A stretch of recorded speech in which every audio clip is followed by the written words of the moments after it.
My mother-in-law dotes on my son but wants to act like I don't exist, so now I'm making sure my child grows up in a world where she doesn't exist either. Posted by you/shoes full of water. I seriously need some advice on how to approach this situation. Long story short, probably not. My husband and I got married quickly and had a baby not long after. I have absolutely no regrets.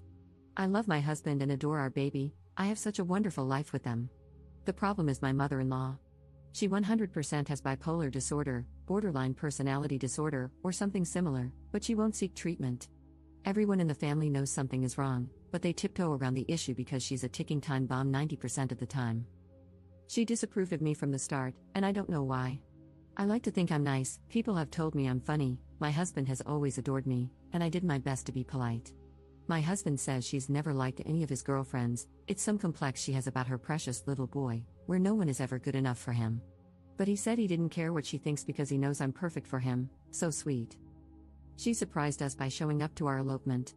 We both invited our parents and my sister last minute, and everyone except my mother-in-law was thrilled. She was quiet and scowled the whole time. I didn't let it get me down, though, and I had the most wonderful day. She's a NICU nurse and travels for work since we live in a rural area, so she, thankfully, wasn't around a lot. Whenever she would visit, I would try to extend an olive branch and see if she'd like to hang out and maybe try to connect. I grew up with my grandmother, my mom's mother-in-law, living with us, and she and my mom had such a wonderful relationship. I thought that if I got to know my mother-in-law, maybe we could have that too.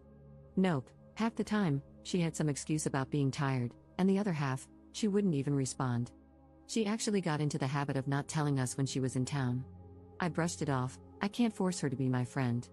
I know it makes my husband sad that we aren't close, but I can't help that the woman doesn't want me around. I mean, in the 2 years my husband and I have been together, I've seen my mother-in-law 5 times. The big issues started when I got pregnant. My husband and I had been trying, and we were over the moon at the news. We were both so excited and ready to be parents. My parents were overjoyed and have been so supportive and loving the whole way.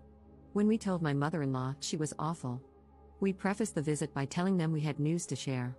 She postponed us coming over twice, and when we actually arrived, she was still in her pajamas with unbrushed hair, a minor detail that just ticks me off in hindsight. When we shared the news, she said, "I was dreading that this is what you'd say." Then she proceeded to rant about how we were too young, we're in our 20s and both have good, stable jobs, how we wouldn't enjoy it, and how we wouldn't make it as parents. I was mortified. She looked at me and flat out told me she wished I wasn't pregnant. My husband and I quickly made an excuse to leave. We were both crushed, but we were determined not to let it get to us and to focus on our new, growing family. My father-in-law, who I won't talk about much but is a total doormat, texted my husband a half-baked apology, saying his mom needed time. After about a month, she sent me a long-winded text that was less of an apology and more of an excuse. She brushed over her cruel words and said she was simply blindsided by the news and now is so excited to be a grandmother.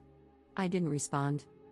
The next interaction came on the 4th of July. We told them I was pregnant in April.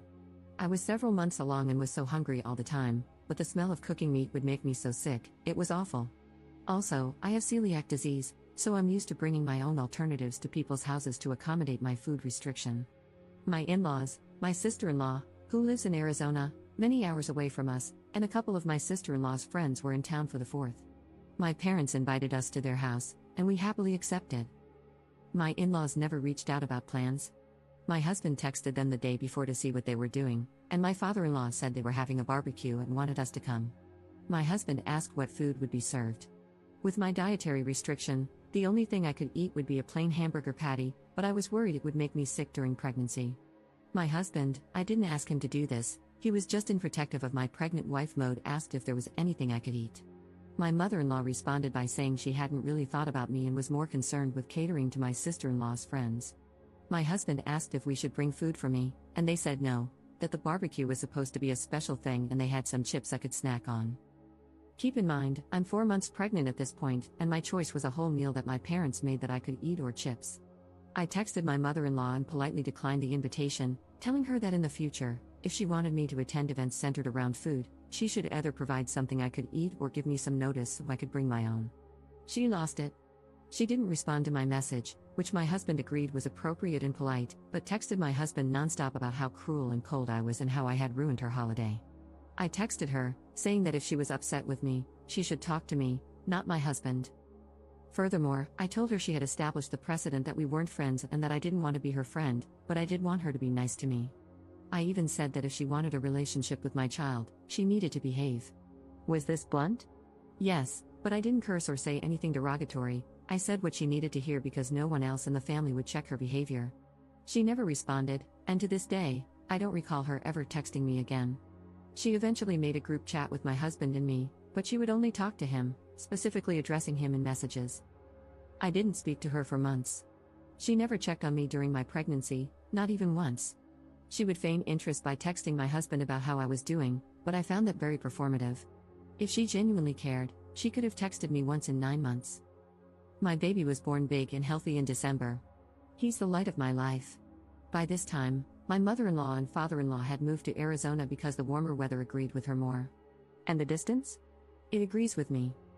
She says she wants to visit, but I don't want her to. What should I do? I feel moments away from losing it but don't want to start a fight for my husband's sake. Edit. I completely forgot about something. We live in a small town, so it's not unheard of to run into literally everyone you know in public.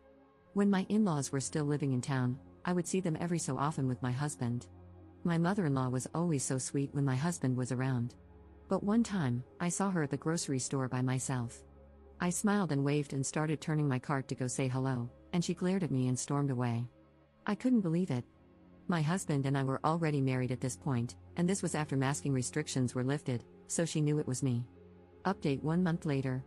Hello all, I want to thank everyone for their love on my last post. It helped ease my mind a bit to know that I'm not totally crazy and that my mother-in-law's behavior isn't okay. After my post, I thought about everything you all said and talked to my husband. Family is very important to him, and he definitely had some pushback on the idea of our son not being allowed to see his family. We went back and forth about it, and I finally told him I was fed up with him not defending me in the face of obvious disrespect. After a long while, I finally think I got through to him, and he agreed to speak to his parents. I'm on the fence about whether I should be a part of the conversation. Here's my thinking: if I'm not there, my mother-in-law has the opportunity to twist my words and worm her way back into my husband's head. When we first got married, my husband often sided with his parents, saying that I didn't do enough to form a relationship with them and that I just need to forgive my mother-in-law and let it all go. It was awful, and I hope it doesn't start up again because it was hard feeling like my husband wasn't on my side. If I am part of the conversation, I worry I will totally lose it on my mother-in-law and nothing productive will happen. Like I mentioned in my last post, I have never spoken a cross word to this woman, even when she told me she wished my son didn't exist. I have bitten my tongue and played nice for years now, and I'm so sick of it. Apparently, she has been putting on the waterworks for my father-in-law, and I worry she will cause a scene to try and get everyone on her side. I just won't stand for that. I know I can be civil, but it would be the ultimate test of my patience. In better news, though, the FaceTime calls have ceased, and my husband is no longer sending pictures and updates of our son to her. He does send them to his sister, the sister-in-law mentioned in the last post, and I don't mind that. She is a total sweetheart, and I really adore her. I don't know if she shows anything to my mother-in-law. I don't even know how much she sees my mother-in-law, honestly. They had a terrible relationship growing up, with my sister-in-law being the scapegoat for my mother-in-law's abuse and my husband being the golden child. She has also said that my mother-in-law and father-in-law fight so often now that they are almost impossible to be around for any length of time, which also doesn't sit well with me. I grew up with a younger sibling who suffered from severe emotional delays, leading to hours of screaming, crying, and violence every day.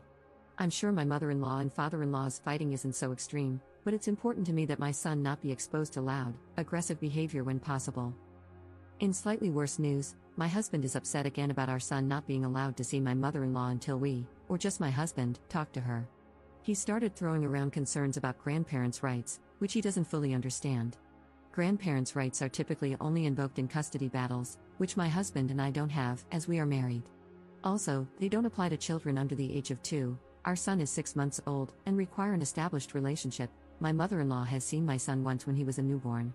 Even if, a strong if, any of them try to take me to court over this, they will lose. My mother-in-law has a history of abuse, alcoholism, and mistreating me. The relationship with the parents is considered in grandparents' rights cases, aside from the fact that my son is an infant who doesn't know this woman and wouldn't care either way if he didn't see her. For now, at least, the only thing he cares about is milk and chewing on things while he's teething. We got into a bit of an argument last night, where he said he had decided that he wouldn't be keeping his son from his parents. I stood firm on what I was comfortable with. My mother-in-law is not allowed to see my son until my husband talks to her, and she is only allowed supervised visits after that. I spoke with my husband over text this morning. He works 5 to 2, and I work 8 to 5, and let him know that I hope he will stick with our original plan of talking to his mom.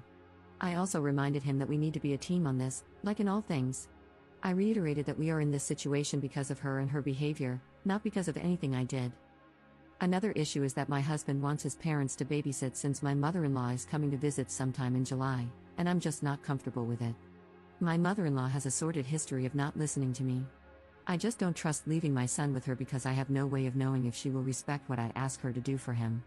Furthermore, my son has special needs and is teething. Poor thing is just beside himself most days right now. I have only ever seen my mother-in-law a few times in person. I wouldn't leave my son with an unstable alcoholic whom I had only met a handful of times, especially one who disrespects me. I guess I'm just looking for a bit of reassurance that I'm doing the right thing. I hate rocking the boat, so to speak, and I just want to move past all this. I hate conflict. I just want to figure out if she is in or out of our lives and be done with it. Second update 2 hours later.